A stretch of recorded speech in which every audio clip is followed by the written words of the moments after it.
Oi, gente, bora fazer essa questão da FAMERP de São Paulo 2022. A questão pede pra gente dar uma olhadinha no poema, né, nesse poema chamado Vaso Chinês, e identificar quais características do parnasianismo tem nesse poema. Bora dar uma lida nele? Vaso Chinês. Estranho mimo aquele vaso, viu, casualmente uma vez, de um perfumado, contador sobre mármore luzido, entre um leque e o começo de um bordado. Fino artista chinês, enamorado, nele puseram o coração doentio, em rubras flores de um sutil lavrado, na tinta ardente de um calor sombrio. Mas talvez, por contraste e a desventura, quem o sabe, de um velho mandarim, também lá estava a singular figura. Que arte em pintá-la, a gente acaso vendo-a. Sentia um não sei que com aquele chin, de olhos cortados, a feição de amêndoa. Bom, esse é um poema parnasianista, né, como já fala na questão, só que a questão é que a gente identifique quais são as características do poema que são parnasianistas, né? Bora lá. O parnasianismo, ele é um movimento literário que vai se preocupar com a estética. Ele não é um movimento que vai chegar para poder falar sobre a sociedade, sobre movimentos sociais, fazer protesto ou crítica. É um movimento que se preocupa com a estética. O cerne do parnasianismo é a questão da estética. Então, se vocês pararem para pensar aqui, esse é um poema que descreve um vaso, a beleza de um vaso. Não tem nada muito profundo além da beleza do vaso. A beleza do poema está na maneira com que o poeta consegue descrever a beleza de um vaso. Então, vamos ver.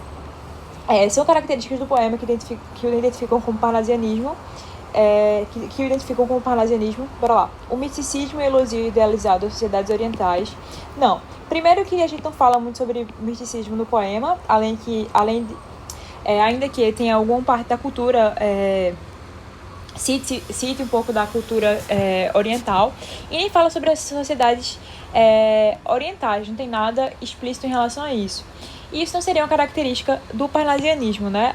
Como eu falei, o parnasianismo está relacionado à estética. O predomínio do tom descritivo e o desinteresse por questões políticas.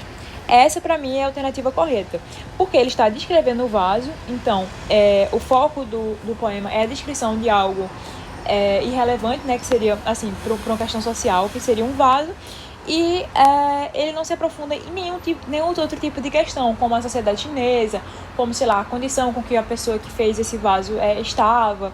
Então, essa letra B seria uma justificativa para poder classificar esse poema como parnasianista, né? Ele não se envolve com questões políticas e a predominância era um tom descritivo. Letra C. A narrativa de grandes feitos do passado e a expressão intensa dos sentimentos. Não fala sobre grandes feitos do passado e também não expressa de maneira intensa nenhum tipo de sentimento o poema. O poema ele é bem simples, né? Não simples no sentido de ter sido escrito de forma simples, até porque tem rimas, né? Ele é um poema com 2 quadras e 3/3, então é um poema todo pensadinho de uma forma, de uma regrinha toda bonitinha. Então, ele é um poema simples, o que eu quis falar em relação ao tema, né? Não tem nada de muito complexo, né? Em relação à expressão, dos sentimentos e não sei o quê. Letra D. O culto à forma poética perfeita e a defesa de uma arte comprometida com questões sociais. Alguém poderia acabar marcando essa letra D por conta dessa partezinha assim, ó. Ao culto à forma poética perfeita, que seria uma característica do parnasianismo, né? Mas, como eu falei, o parnasianismo não se envolve com questões sociais. Então, essa segunda parte aí faz com que a gente elimine a letra D. Letra E.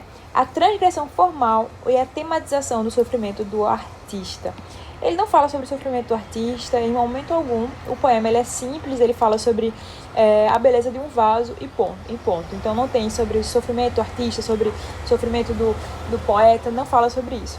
Sendo assim, o gabarito é a letra B. Espero que vocês tenham entendido, espero que isso tenha servido como uma revisão do movimento parnasianista.